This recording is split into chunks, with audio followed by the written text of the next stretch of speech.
Hi all, welcome to our channel. இன்னைக்கு நம்ம சேனல்ல நான் உங்ககிட்ட ஒரு கொஸ்டின் கேட்க போறோம். இதுக்கு நீங்க ஃப்ராங்க் ஆன்சர் சொல்லுங்க.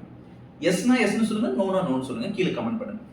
உங்க லைஃப்ல நீங்க ஏதோ ஒரு ப்ராஜெக்ட் இல்ல ஒரு டாஸ்க் இல்ல ஏதோ ஒரு விஷயம் நல்ல விஷயம் நீங்க பண்ணிட்டு இருக்கீங்க. அதுல கொஞ்சம் தூரம் போயிட்டீங்க. அதுக்கப்புறம் திடீர்னு ஒரு ப்ராப்ளம் வருது. அந்த இடத்துல ஸ்டாப் ஆகி முடங்கி போய் நிக்கிறீங்க. நீங்க உங்க மனசுக்குள்ளேயே நினைக்கிறீங்க எனக்கான டோர் க்ளோஸ் ஆயிருச்சு அப்படின்னு சொல்லி நீங்க நினைக்கிறீங்க. இப்படி ஏதாவது ஒரு சிச்சுவேஷன் உங்களுக்கு நடந்திருந்தா நீங்க கீழே கமெண்ட் பண்ணுங்க. ஆமா நடந்திருக்கு, அது என்னன்னு கமெண்ட் பண்ணுங்க. ஆக்சுவலா அப்படி இருந்தா சிச்சுவேஷன் நம்ம என்ன பண்ணுங்கிறது தான் இன்னைக்கான வீடியோ. ஆக்சுவலா இது ஒரே ஒரு ஸ்டோரி தான் நம்ம இந்த வீடியோல பார்க்க போறோம். நான் ரொம்ப ஆக்சுவலா போட்டுக்கிறேன்னு நினைக்கிறேன்.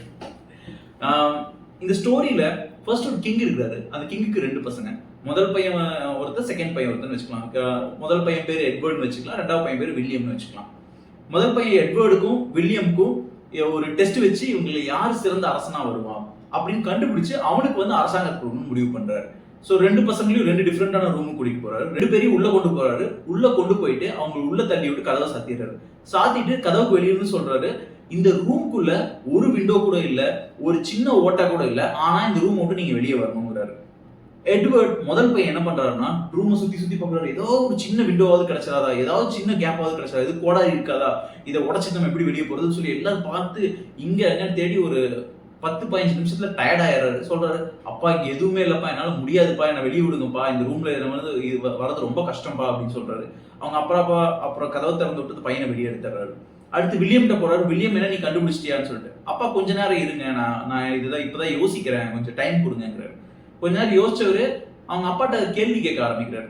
அப்பா இந்த டோரை நீங்க வெளியே இருந்து லாக் பண்ணிருக்கீங்களா அப்படின்னு கேட்கும்போது, இவர் லாக் பண்ணல, டோர் ஆக்சுவலா ஓப்பனா தான் இருக்கு, சும்மா க்ளோஸ் பண்ணிட்டு தான் போயிருக்காரு. அவங்க அப்பா இல்லப்பா நான் டோர் நான் வெளியே இருந்து லாக் பண்ணல. அப்புறம் நான் ஏன் டோரை திறந்து வெளியே வரக்கூடாது அப்படின்னு கேட்கிற உடனே அது ஊழிச்சிட்டப்பா அப்படிங்கிறாரு. எட்வர்டு வெளியே இருந்து சொல்றாரு, அப்பா நம்ம கிட்ட அதை சொல்லலையே, இது வழியா வரணும் நமக்கு சொல்லல, அப்புறம் எப்படி நீ வர முடியும் அப்படின்னு சொல்லிட்டு.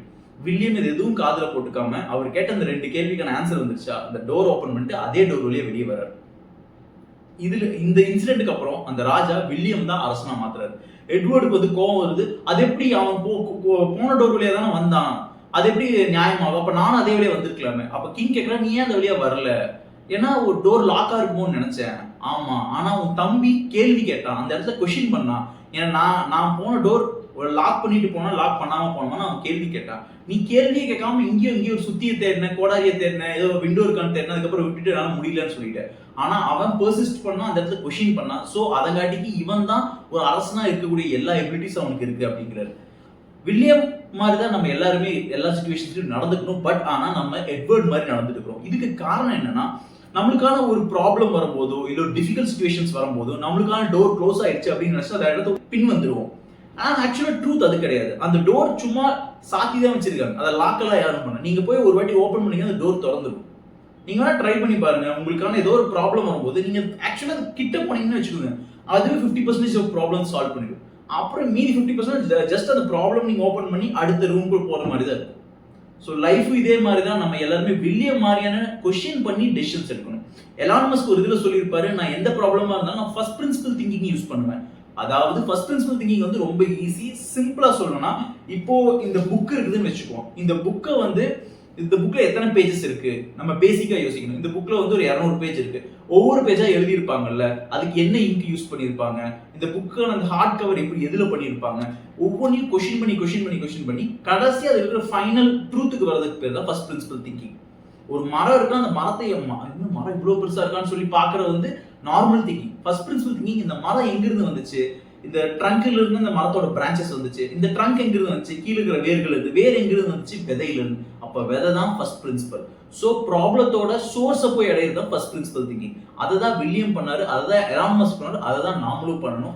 சோ இந்த வீடியோ ஃபர்ஸ்ட் பிரின்சிபல் திங்கிங் பத்தியும் கொஸ்டினிங் பத்தி தான் இருக்குன்னு நினைச்சேன். சோ இது இன்ட்ரெஸ்டிங்கான ஸ்டோரி உங்களுக்கு சொன்னேன். உங்களுக்கு பிடிச்சிருந்தா நீங்க கீழே எந்த விஷயம் உங்களுக்கு சொல்லி கமெண்ட் பண்ணுங்க. We'll see you in the next video. Until then, bye bye. Naveen signing off. See you.